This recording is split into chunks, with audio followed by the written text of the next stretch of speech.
أعوذ بالله من الشيطان الرجيم. بسم الله الرحمن الرحيم. الحمد لله، الصلاة والسلام على رسول الله، ثم أما بعد. السلام عليكم ورحمة الله وبركاته.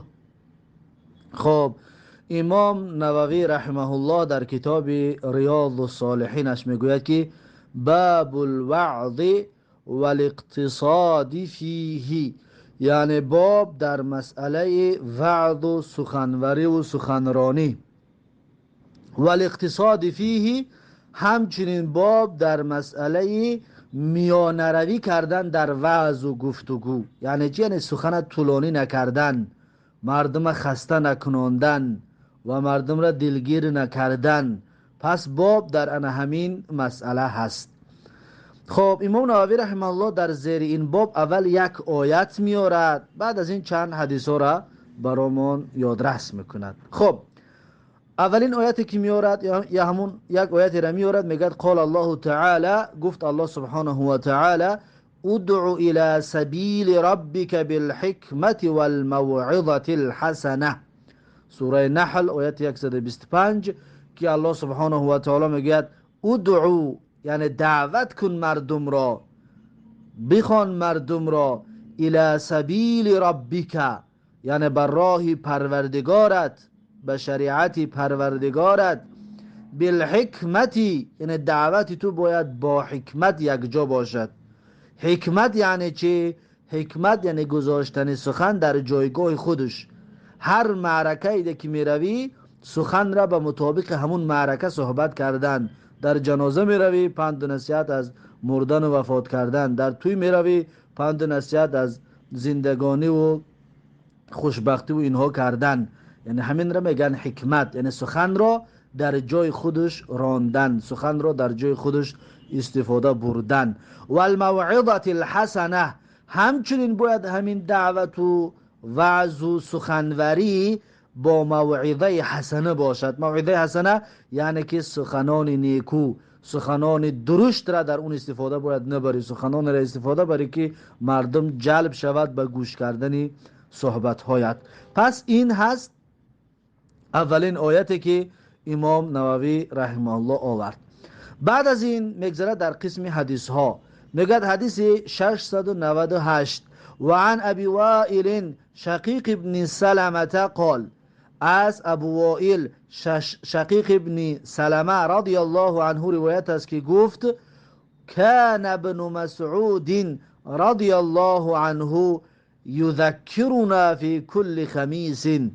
میگه بود ابن مسعود رضی الله عنه، یعنی عبدالله ابن مسعود رضی الله عنه، یذکرنا فی کل خمیس، یعنی که تذکره میداد ما را، یعنی پند و نصیحت میکرد ما را، سخنرانی میکرد در نزد ما، فی کل خمیس یعنی هر روزی پنجشنبه.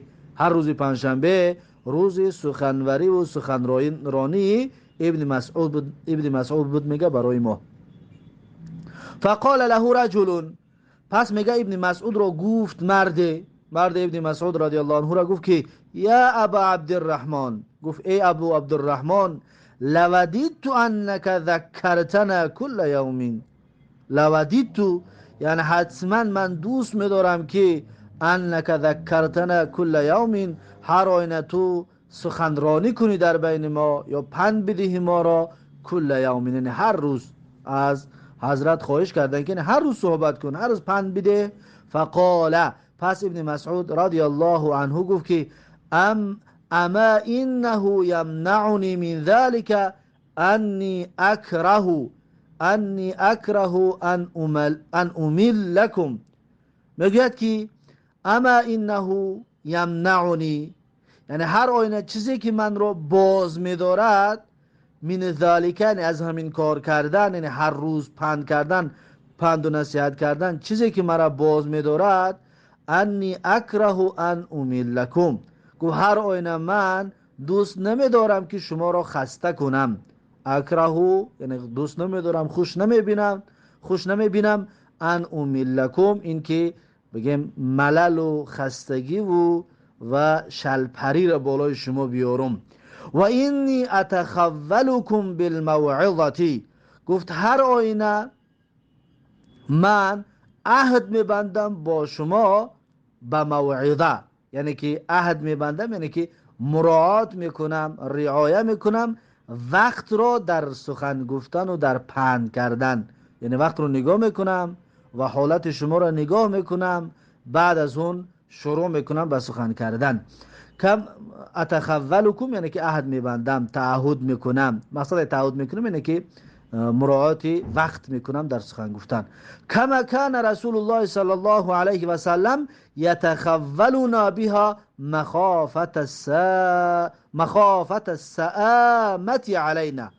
چطوره که میگه بود رسول الله صلی الله علیه و سلم یتخولنا، یعنی تعهد میبست با ما، مخافت السآمت علینا، از ترسی ملل و خستگی آوردن بالای ما.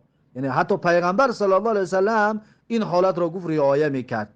این حالت اصحاب را دیده بعد سخنرانی را شروع میکرد. از این حساب گفت من هم همین کار را میکنم، یعنی حالت شما را میبینم و حالت مکان را میبینم و بعد سخن میگویم. از این حساب است که میگوید که موضوع بابم که یعنی در سخنگویی مراعات کردن یا میانه روی کردن در پند و نصیحت. حدیث متفق علیه است. خب این بود حدیث 698. بعد از این حدیث 699 وعن ابي اليقظان عمار بن ياسر رضي الله عنهما قال، از ابو الیقظان عمار بن یاسر رضی الله عنهما روایت است که گفت سمعت رسول الله صلی الله علیه و سلم یقول، میگوید که شنیدم رسول الله صلی الله علیه و سلم را که میگفت ان طول صلاة الرجل و قصر خطبته مئنة من فقهه. پیغمبر صلی الله علیه و سلم گفت که این طول صلاة الرجل، گفت هر آینه طولانی و بردوام خواندن نماز مرد، یعنی مرد نماز میخواند نمازش طولانی است، و قصر خطبته و کوتاه کردن خطبهش یعنی پند و نصیحت و وعظگوییش، مئنة من فقهه یعنی علامت است از فقیه بودنش. همین کارش مئنة یعنی علامت است، نشانه است، من فقهه یعنی از فقیه بودنش، از آگاهی داشتنش، از دانشمند بودنش. فاطیلوا الصلاة، پس پیغمبر صلی الله علیه و سلم گفت که طولانی کنید نماز را طولانی بخونید، وقصروا الخطبه و کوتاه بکنید خطبه را، خطبه کوتاه کرده شود. مقصد از خطبه چه است؟ همون پند و نصیحتی که در روز جمعه انجام داده می شود. پس همون باید کوتاه کرده شود و نماز طولانی خوانده شود. رواه مسلمون، این حدیث را امام مسلم رحمه الله روایت کرده است. خب بعد از این حدیث 700، در حدیث 700 امام نووی رحمه الله میگوید که وعن معاویه بن الحکم السلمی رضی الله عنه قال، یعنی که از معاویه بن حکم سلمی رضی الله عنه روایت است که گفت بین انا اصلی مع رسول الله صلی الله علیه و سلم عطس رجل من القوم فقلت یرحمک الله. بینما یعنی زمانی که انا اصلی من نماز میگذاشتم همراه پیغمبر صلی الله علیه و سلم، عطس رجل من القوم، عطسه زد مرد از بین قوم، یک مردی از همون نمازگزارها میگه عطسه زد. فقلت یرحمک الله، پس میگه من در درون نماز اون مرد را گفتم که الله رحمتت کند، یعنی جواب عطسه شد دادم ده. وقتی او عطسه که زد میگه من گفتم که یرحمک الله. فرمانی القوم بابصارهم، پس رمانی القوم یعنی قوم نگاه کردن به طرف من، فرمانی پس انداختند، رما به معنی پرتافتن، انداختن، پس پرتافتند قوم نگاهشون را به من. اما میگیم که فرمانی القوم بابصارهم یعنی مردم به سوی من نگاه کردند. فقلتو، پس میگه من گفتم، معاویه ابن حکم سلمی میگه که من گفتم که و ثقل امیه یعنی که ای مادر جانم، یعنی که گویا تعصف خورده سیده، یعنی که چی کاری کردگیم بود، ای مادر جانم، ما شأنکم تنظرون الیه، ما بعد میگه گفتم که چی شده از شما را که همه تو مرا نگاه میکنید، ما شأنکم یعنی چی از حال شما، چی شده از شما را تنظرون الیه به طرف من نگاه کرده استودید.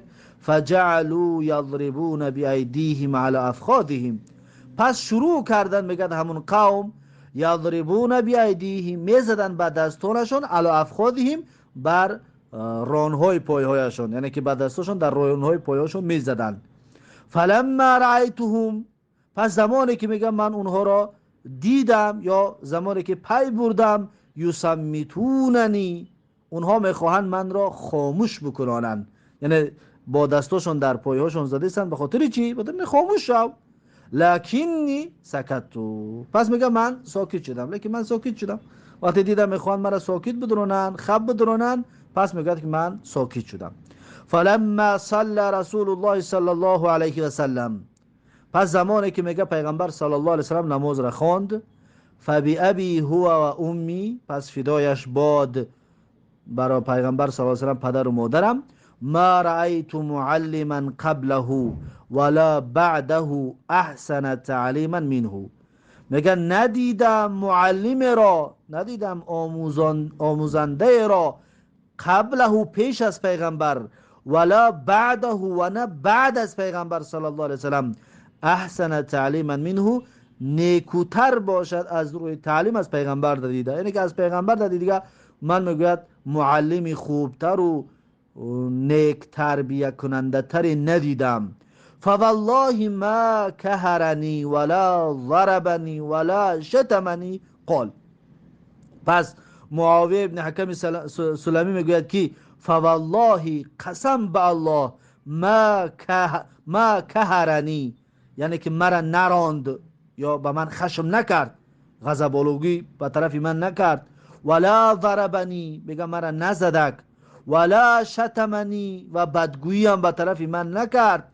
قال، فقط پیغمبر میگه گفت که ان هذه الصلاه لا يصلح فيها شيء من كلام الناس، گفت هر آینه این نماز لا يصلح شایسته نیست، فیها در داخل نماز، شیء من کلام الناس چیزی از سخنان مردم، یعنی در داخل نماز شایسته نیست که سخنان مردمی استفاده برده شود. انما هي التسبیح و التکبیر و قراءت القرآن، فقط و فقط، انما یعنی فقط و فقط، هی یعنی همین نماز، التسبیح و تکبیر است، یعنی تسبیح گفتن است و تکبیر گفتن است و قراءت القرآن و قراءت قرآن است، یعنی نماز جایگاه این کلمات است. او کما قال رسول الله صلی الله علیه و سلم، یا همون چیزی که پیغمبر صلی الله علیه و سلم میگه گفته بود. قلتو، بعد میگه من گفتم، یا رسول الله، ای رسول الله، اینی حدیث عهد بجاهلیت، میگه گفتم که ای رسول الله، هر آینه من حدیث و عهد به زمان جاهلیت هستم، یعنی چه؟ یعنی من نو مسلمان شدگی هستم. و قد جاء الله بالاسلامی، واقعا الله سبحانه و تعالی اسلام رو آورد. و این منا رجالا یاتون الکهانه، و هر آینه منا از بین ما کسانی بودن، رجالا مردای بودن، مثلا کسانی بودن، مرد و زن فرق ندارد، از بین ما کسانی بودن، یعنی مردها و زنهای بودن، یاتون الکهانه، میرفتن نزد کاهن ها، نزد فالبین ها میرفتن یا نزد کاهن ها میرفتن. قال فلا تأتیهم، پس میگه پیغمبر صلی الله علیه و سلم گفت که نروید نزد کاهن ها. قلت و منا رجال یتطیرون، و میگه گفتم که رسول الله، از ما و منان در بین ما کسانی هستند که یتطیرون، یعنی فال بد میگیرند، فال بدگیری دارند. قال ذاک شیء یجدونه فی صدورهم فلا یصدنهم، میگه پیغمبر صلی الله علیه و سلم گفت که ذاک شیء، یعنی همان، یعنی که فال بد گرفتن، شیء چیزی هست، یعنی وسوسه هست، یجدونه فی صدورهم، یعنی که دریافت میکنن همون شیء را، یعنی همون وسوسه را در دلهایشان، یا همون وسوسه در دلهاشون میگذرد. فلا یسدنهم، پس نباید که اونها را باز دارد ان همین وسوسه. فلا یسدنهم، پس نباید که باز دارد آنها را ان همین وسوسه. از چی باز دارد؟ از اون نیت، از اون مقصدی که اون انسان میخواد انجام بده. مثلا اگه انسان میخواد جو سفر بکند، از پیش یک چیز میبرد یا در روزی ناخوش گفته و یک چیزی دیگر گفته، یا فال بد میگیرد، اون کار انجام نمیدهد. پیغمبر صلی الله علیه و سلم گفت که این یک وسوسه است که در دل انسان میدراید، اما نباید که این وسوسه سبب منع گرداندن اون انسان از کار شود. رواه مسلمون، این حدیث را امام مسلم رحمه الله روایت کرده است. خب این بود حدیث 700. بعد از این حدیث 701، وعن الارباض ابن ساریه رضی الله عنه قال، میگوید که از عرباض ابن ساریه رضی الله عنه روایت است که گفت وعظنا رسول الله صلی الله علیه وسلم موعظه وجلت منها القلوب. میگد که وعظنا یعنی وعظ کرد ما را، یا سخنوری کرد در بین ما رسول الله صلی الله علیه وسلم موعظه، یک سخنوری، سخنرانی که وجلت منها القلوب، یعنی که ترسید از سخنان پیغمبر صلی الله علیه، از همین موعظه، از همین سخنوری پیغمبر صلی الله علیه وسلم دلها، یعنی دلهای مردم را در ترس در آورد. و ذرفت منها العیون، و جاری شد از همین سخنوری پیغمبر صلی الله علیه وسلم اشکان چشمها اشکاش جاری شد از این سخن پیغمبر صلی الله علیه وسلم. و ذکر الحدیث، میگه حدیث را ذکر کرد. این حدیث را پیشکی خوندگی بدیم، از این حساب همه اش رو نیاورد. میگه پیغمبر صلی الله علیه وسلم ذکر کرد حدیث را. وقد سبق بكماله في باب الامر بالمحافظه على السنه، و واقعا میگه گذشت این حدیث بکمالی، یعنی با پررگیش، فی باب الامر بالمحافظه علی السنه، در باب امر با نگاهداری کردن، با محافظه، بگیم نگاهداری سنت، بر پایبند بودن به سنت. و ذکرنا ان ترمذی قال، و در همون باب میگه ذکر کردیم، یادرس کردیم که امام ترمذی میگه که انه حدیث حسن صحیح، هر آینه این حدیث حسن و صحیح می باشد. خب این هست حدیث باب وعظ و اقتصار فیه، یعنی این باب با همین این باب با آخر رسید. و بعد از این باب الوقار و سکینه هست، باب درباره بزرگواری و درباره فروتنی. انشاءالله این باب درس آینده. بارک الله فیکم و جزاکم الله خیرا و السلام علیکم و رحمت الله و برکاته.